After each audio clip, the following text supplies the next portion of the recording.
கேரளாவில் ஒதுக்குப்புறமா ஒரு ஊர். அங்க தோப்புக்கு நடுப்புல ஒரு அழகான வீடு.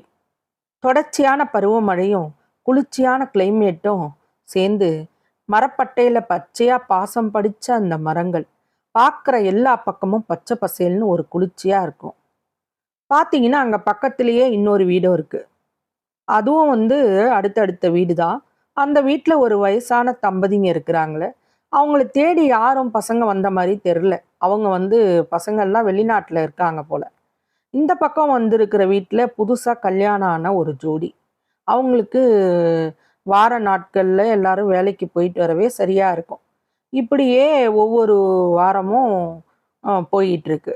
ஒரு நாள் சண்டே ஈவினிங்ல பக்கத்து வீட்டு பாட்டி வீட்டுக்கு இந்த புதுசா கல்யாணம் ஆன ஜோடி போறாங்க. அப்ப காஃபி குடிச்சிட்டு 1 மணி நேரமா பேசிக்கிட்டு இருக்காங்க.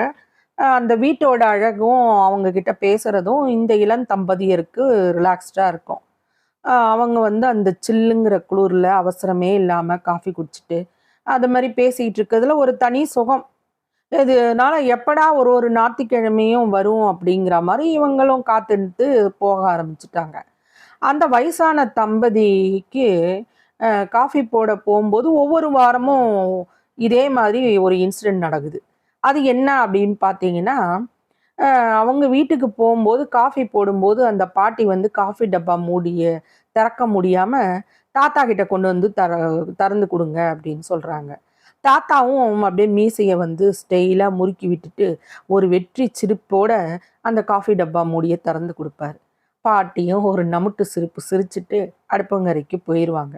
இது நாங்களும் தொடர்ந்து ஒரு போயிட்டு வரோம். இத பார்த்துக்கிட்டே இருக்கிறது பார்த்துட்டு இந்த இளஞ்சோடிக்கு, "என்னது இது?" அப்படின்னு சொல்லிட்டு ஈஸியா திறக்கிற மாரி ஒரு டிவைஸ் வாங்கி குடுத்தோம். சரி, பாட்டியால திறக்க முடியல போல அப்படின்ட்டு.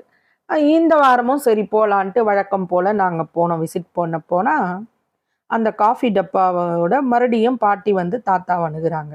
தாத்தாவும் இருமாப்போட திறந்து குடுக்க பாட்டி உள்ள போறாங்க. பாட்டி உள்ளே போன உடனே அந்த இளஞ்சோடி ஒய்ஃப் போறாங்க. "பாட்டி, நான் தான் உங்களுக்கு ஈஸியா திறக்கறதுக்கு அந்த டப்பாவ டிவைஸ் வாங்கி குடுத்தேனே, நீங்க ஏன் அத மறந்துட்டீங்களா?" அப்படின்னு கேட்குறாங்க. அப்ப அந்த பாட்டி சிரிச்சுக்கிட்டே சொல்றாங்கங்க. அதுதான் இந்த கதையோட ஹைலைட். "மா, பாப்பா, நீ இந்த மூடிய திறக்க எதுவுமே தேவை கிடையாது. நானே திறந்துருவேன். அவரை நான் திறக்க சொல்றதுனால, அவருக்கு என்ன விட பலசாலின்னு ஒரு சந்தோஷம், பெருமிதம். இந்த வீட்டு ஆம்பளைன்னு ஒரு கெத்து. இன்னும் நம்ம இந்த வீட்டுக்கு உபயோகமா இருக்கிறோன்னு ஒரு மகிழ்ச்சி. நான் இன்னும் அவரை சார்ந்து இருக்கிறேன்னு ஒரு ஆளுமை. திருமண வாழ்க்கைங்கிறது அடிப்படையே ஒருமிச்சு வாழறது தானம்மா. இன்னும் நாங்க வாழப் போறது கொஞ்ச நாள். யார் யாருக்கு பயன் இல்லாம இருக்கோங்கிற நினைப்பு இல்லாம ஒருமித்து சந்தோஷமா நாங்க வாழணும்னு நினைக்கிறோம். அதுக்காகத்தான் நான் இந்த நாடகம் நடிக்கிறேன்னு சொன்னாங்க. கொஞ்ச நேரம் என்னால ஒண்ணுமே பேச முடியல. இந்த இந்த காஃபி பொடி மூடியில இவ்வளோ விஷயமா? வயசானவங்களை யாரும் அண்டர் எஸ்டிமேட் பண்ணக்கூடாதுன்னு சொல்லுவாங்க. அவங்க செயல்ல அர்த்தம் இருக்கு. தன்னால யாருக்கும் பிரயோஜனம் இல்லைன்னு ஒரு நினப்பு வரக்கூடாதுன்னு எவ்வளோ அழகா செய்றாங்க. இந்த பாடம் எல்லா பள்ளிக்கூடத்திலையும் சொல்லி கொடுக்க மாட்டாங்க. இந்த மாதிரி தாத்தா பாட்டிகளை பார்த்து தான் நம்ம கத்துக்கணும். அதுக்கு தான் வாழ்க்கை வாழணும்னா புருஷன் பொண்டாட்டிக்குள்ள ஒரு அண்டர்ஸ்டாண்டிங் தேவைப்படுது. நன்றி.